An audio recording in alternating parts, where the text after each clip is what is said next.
I'm Tina Kakar, a content creator, a mother and an entrepreneur. And today I have the pleasure of being here with Dr. Jagruti Sanghvi, and we're going to be talking a lot about newborn baby care. She's a consulting pediatrician and an expert in newborn baby care as a part of Sebamed's initiative for promising health and partnering motherhood. Hi doctor, thank you for being here today. Today we're going to talk about a topic which is extremely close to my heart, something we hear about often but do not know what to do about it. We've often heard about postpartum depression, baby blues that mothers go through right after they've had their baby. I'd love if you share some light on it and tell us more about it in detail. So let's dive in. Okay, so postpartum depression, the word means postpartum. The word partum is delivery, so postpartum is post-delivery depression. This is distinct from baby blues, which is a milder entity. Now, we all know that having a baby is a life-changing experience. And although it is a very, very exciting thing for the new parents, it can be very tiring and also very overwhelming. And in the process, if the mother does not have enough support, or if she is experiencing a lot of anxiety, worry, doubt, then this is what we call as baby blues. The word blue signifying some sort of a depressed state of mind. Now mind that baby blues is far common. You might see in about 50 to 70% of women, but postpartum depression is an entity which is rarer. That is about say maybe 13 to 15% of the mothers, newborn mothers could have it. And how do you differentiate between the two? Baby blues happen like within the first week of having a baby, and usually it would settle within 2 weeks of the time that you have had the baby, whereas postpartum depression could last much longer and usually require medication. Postpartum depression is also something that is associated with feelings of hopelessness, worthlessness and guilt, severe guilt in the mother, and you would be surprised that sometimes mothers do not want the baby, do not want to feed the baby. They feel that either they are better off dead or they would not want the baby around them. So it can be that severe, and the dynamics change to feeding the baby and everything gets affected in the process. So, wow, doctor, that was amazing. I mean, I feel like statistically it's said that 1 out of 7 people suffer from postpartum depression, but how many families and how many houses actually address that? But that was really nice what you just shared, and I feel like even giving light to something like baby blues, I wish you could tell us more about that. So when a couple goes through the pregnancy process, it's like the culmination of their love, right, to have a baby, and nobody prepares you for what's going to come after.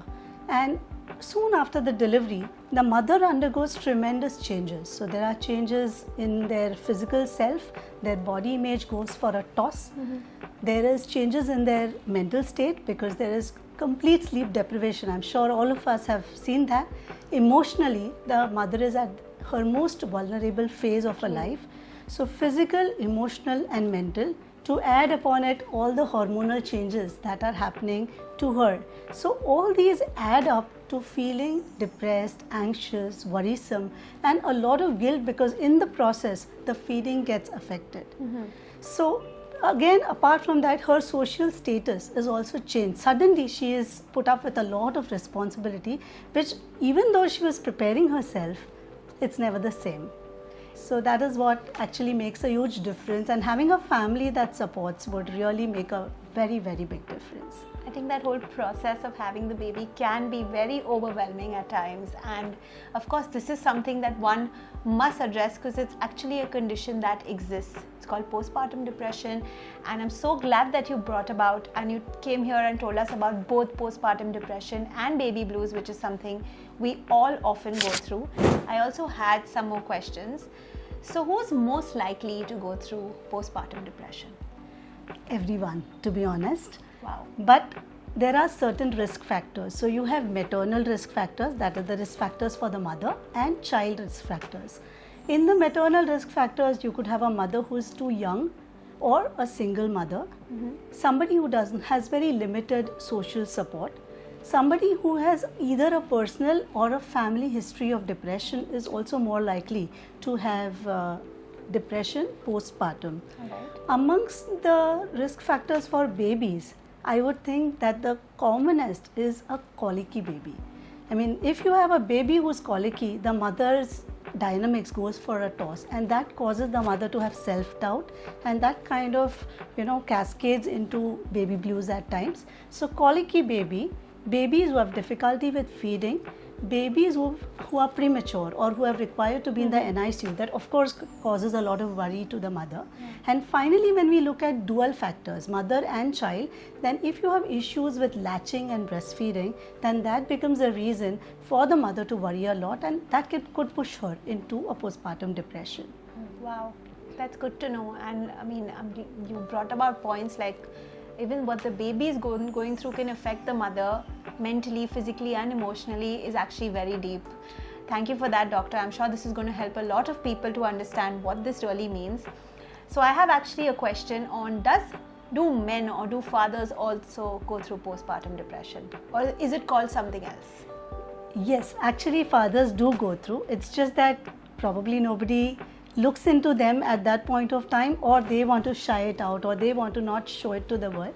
But yes, as a couple, both the parents, like the father and the mother, could undergo postpartum depression, and you would be surprised to know that even adoptive parents of a newborn baby could have postpartum depression. Oh, wow. Even surrogates are also known to go through those changes, because she's gone through all the physical and the hormonal and the emotional changes too. So yes, it is very, very real to have fathers also go through postpartum depression.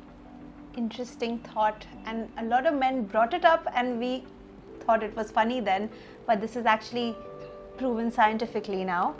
So does treatment of postpartum include any medication, and is it safe for mums to take this medication, especially when they're nursing, because the babies are so tiny? So when you look at treatment of a condition, you're looking at two aspects. You're looking at whether you want to treat it with medication or without it.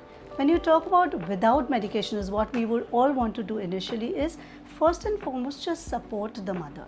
So what she needs actually is a good ear. So basically empathetic listening to the mother when she says, I'm not feeling good about it. Support her in the process of breastfeeding. Give her enough sleep. I think sleep deprivation is one of the most common causes. So taking care of good sleep of the mother is very essential to take care of baby blues. So a good supportive family could go a long way in trying to take care of baby blues in the mother. Then comes to the aspect of whether we require medical treatment or not. So when you go to your doctor, your pediatrician with your baby, it is a good idea to talk about it. When you talk, you are venting it out. So sometimes I tell fathers who come to me that be ready to be punching bags. Just listen to your wives and just let them cry it out. It's okay to cry it out so that they are able to vent out their feelings. So same way they could vent out to the pediatrician or to the gynecologist whom they go to, so that if there is a problem, the doctor is able to pick it up. And finally, as I told you about the red flags where a mother could have suicidal tendencies, or somebody might want to hurt their own baby, which is unbelievable for the common crowd, that's when you might require antidepressive medications, and that requires involving a psychiatrist. So that can be given in tandem with the pediatrician and the gynecologist involved. Yes, because the mother is lactating, so whether those medications can be given to the lactating mother because she's nursing the baby or not. So yes, it's like a teamwork that goes on. Wow, that is very interesting. So doctor, this is a question that I have and I really wanted to ask you from my heart is, when you know someone among your friends or your family who's going through some sort of baby blues or postpartum depression, how do you help them? Can you help them, and how do you help them? Yes, it's S for support. Very, very important for an entire family. Like we say, it takes a village to raise a child, right? So similarly, it is like you require a full family to be involved in the childcare and let the mother not feel that she is all alone in the process. Be empathetic towards the mother and pick up these red flag signs so that you can approach a doctor when it's needed. So as a friend, this is what you could do. You could chill out with your friend who is, having a baby, so that while she's feeding the baby, you could, kind of chit chat, go back to old times. So doctor, is there a message you'd like to share out there for families, mothers and fathers? Sure. If you think you are suffering from baby blues or postpartum depression, know that you are not alone. It's not your fault for sure. and help is always available if you seek for it. So we can always be there for our friends or our family, whoever is going through this. Thank you, doctor, for sharing some light on such an important topic, something that we all know about but we don't address that often. And I'm so glad that we're part of this initiative by Sebamed. Thank you for being here. This was so informative and important for all of us to know about. Thank you so much. Thank you.